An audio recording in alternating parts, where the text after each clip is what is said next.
Don't be invisible, and make sure that the image that you portray is consistent and it's how you want to be known for, what you want to stand for. Welcome to Unstoppable Podcast with Harry Sardinas, inspiring conversations with influential millionaires, investors, thought leaders, entrepreneurs who are making a massive difference with their innovative products and services, and sharing the challenges and wisdom of how they sold their first million.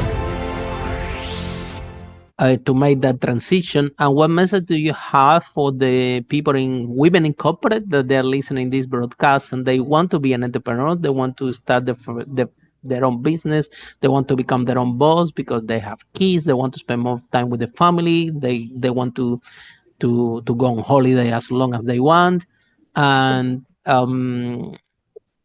they are trapped like in a golden cage, and it's kind of a fear what is stopping them to start their own journey. So what message do you have for people in corporate, for women and men in corporate, that they are on the fence and still, like, for example, you said 9/11 happened, and sometimes the stories that we hear in this podcast, something always happened, and then we decide to become an entrepreneur. Somebody got sick, somebody died, 9/11 happened. Something sometimes happens, and this is when we say, okay, I have to change. They got fired, and then is when they realize that, okay, I have to do my business. So why something drastic needs to happen in order for give to this big push and to turn your life what you really want to do? Again, what message do you have for people in corporate that want to become an entrepreneurs? Basically, for my journey, I took baby steps. Like I said, I started with a big company.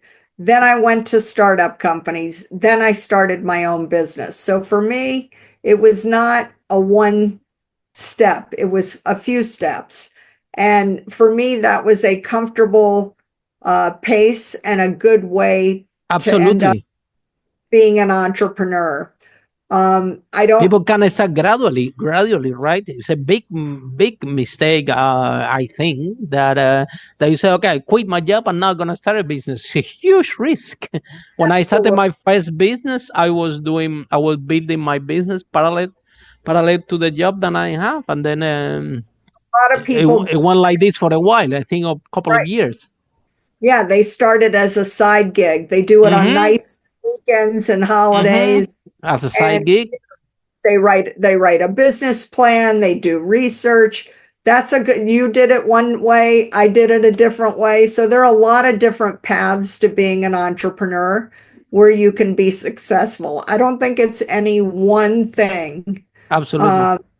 But I guess my advice to people would be, again, make sure you do market research that is indicative of the market that you're trying to enter. One mistake I see is that people will come to me and say, I have this amazing idea and everybody tells me it's so great, but when I started my business, nobody is buying it. What's the problem? I don't understand. Everyone thought it was great, but no one's buying it. And so I'll say, great, tell me who you talked to. Where did you do your market research? And the entrepreneur will say, I talked to my family mother, and friends, my friend, my people family. that are not going to buy it. Exactly. And so that's not market research. That's asking people who love you and don't want to hurt your feelings. They're going to tell you whatever they can to make you feel happy.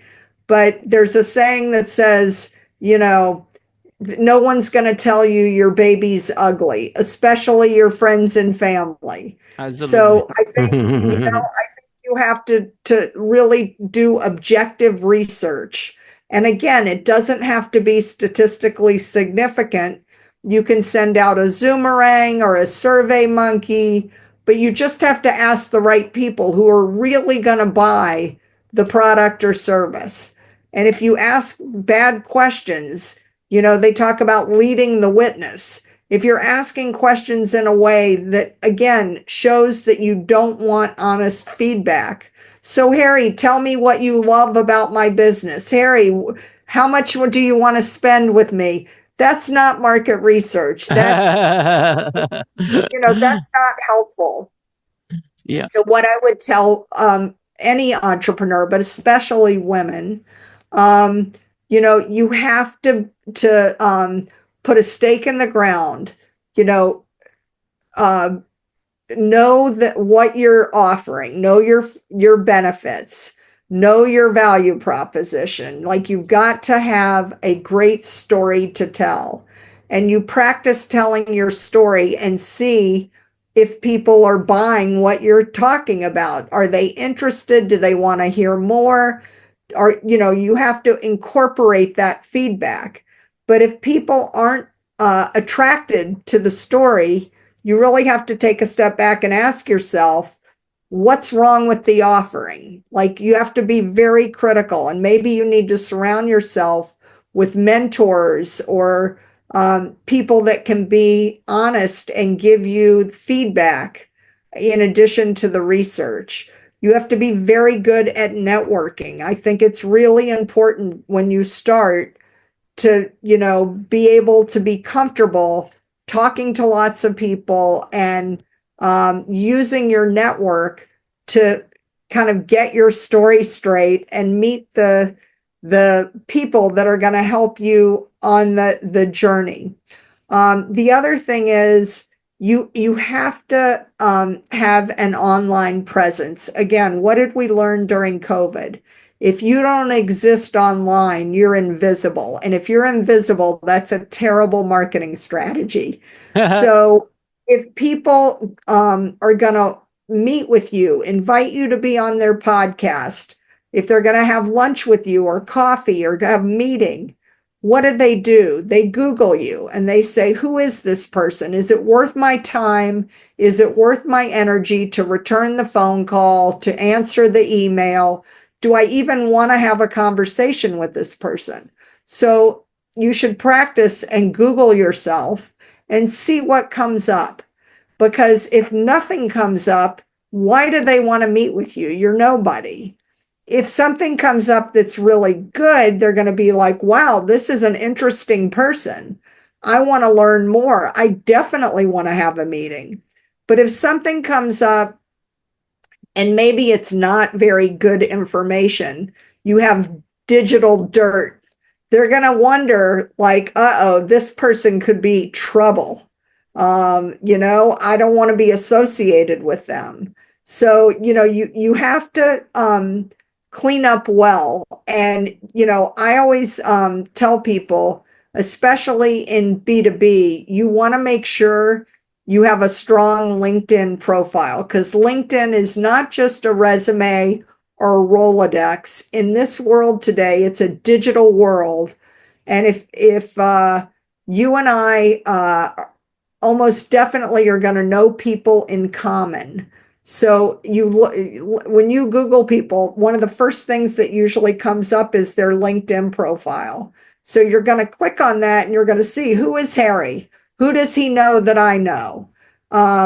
Does he clean up well? Is this someone that's worth my time?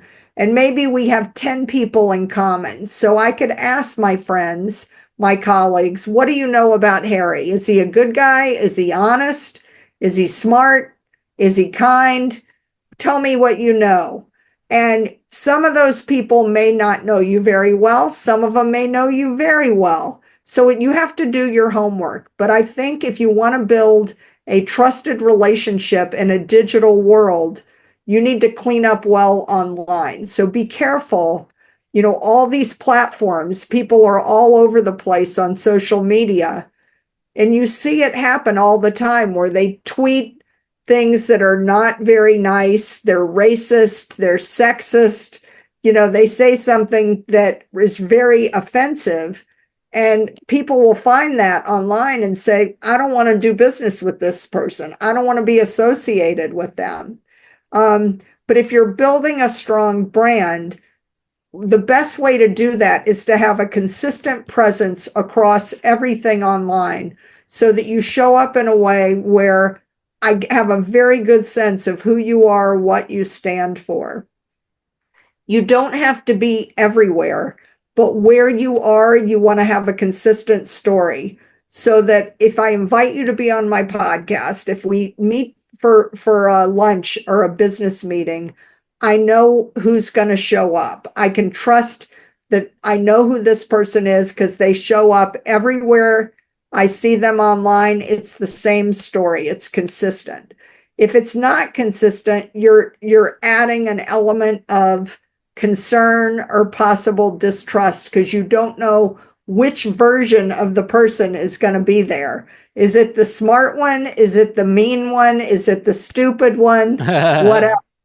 So you really have to be careful. So I guess the advice I would say is don't be invisible, and make sure that the image that you portray is consistent, and it's how you want to be known for, what you want to stand for. Follow us for more interviews with world's most influential, audacious entrepreneurs that overcame challenges and adversity, providing you with the blueprint of how they sold their first million so you can grow your business exponentially.